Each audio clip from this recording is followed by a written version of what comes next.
سلیقہ کسی شاعر نے کہا ہے، فانوس بن کر جس کی حفاظت ہوا کرے، فانوس بن کر جس کی حفاظت ہوا کرے، اور شمع کیا بجھے جسے روشن خدا کرے۔ اللہ تعالیٰ کی پہلی وحی اقرا پڑھ کے نام سے نازل ہوئی، پڑھ اس رب کے نام سے جس نے تجھے پیدا کیا، اور پھر یہی تعلیم ہے جس کی بدولت انسان زور بازو پر ترقی کی اعلیٰ مثال قائم کرتا ہے، اور پھر علم کے سمندر میں گوتے لگاتا ہے، اور پھر آخر سیسو سے لے کر بھاری برقم جہازوں پر اپنے نام کے ٹپے لگواتا ہے، اور پھر یہ اعلان کرتا ہے، میرے ہاتھ میں قلم ہے میرے ذہن میں اجالا، میرے ہاتھ میں قلم ہے میرے ذہن میں اجالا، مجھے کیا دبا سکے گا کوئی ظلمتوں کا پالا، مجھے فکر امن عالم تجھے اپنی ذات کا غم، مجھے فکر امن عالم تجھے اپنی ذات کا غم، میں طلوع ہوں تو غروب ہونے والا،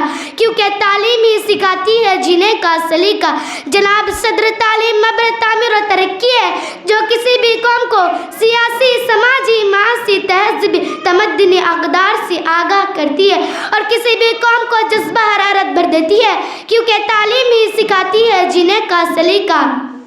افراد کے ہاتھوں میں ہے اقوام کی تقدیر، افراد کے ہاتھوں میں ہے اقوام کی تقدیر، ہر فرد ہے ملت کے مقدر کا ستارہ۔ جناب علی وقار تعلیم کے بارے میں مشہور ماہر تعلیم پینٹر نے کہا تھا کہ تعلیم کا مقصد محض علم حاصل کرنا نہیں، محض معلومات کا حصول نہیں، بلکہ انسان کو مکمل زندگی کے لیے اس کی ذہنی افزائش ہے، اس کی اخلاق کی تربیت ہے، کیونکہ تعلیم ہی سکھاتی ہے جینے کا سلیقہ۔ ہمارے پیارے نبی صلی اللہ علیہ وسلم نے فرمایا کہ ماں کے گود سے لے کر قبر کی گود تک علم حاصل کرو۔ ایک اور جگہ ارشاد فرمایا، طلب العلم فریضۃ علی کل مسلم، علم کے طلب مرد و عورت پر فرض ہے، کیونکہ اس علم کی بدولت اللہ تعالیٰ نے فرشتوں کو حکم دیا حضرت آدم علیہ السلام کو سجدہ کرے اور انسانوں کو فرشتوں پر فضیلت بخشے۔ آسمانی صحیفوں سے لے کر قرآن مجید تک، غار ہرا کے چراغ سے کوہ نور کی تجلی تک، علم و دانش کی صدا پکار پکار کر کہہ رہی ہے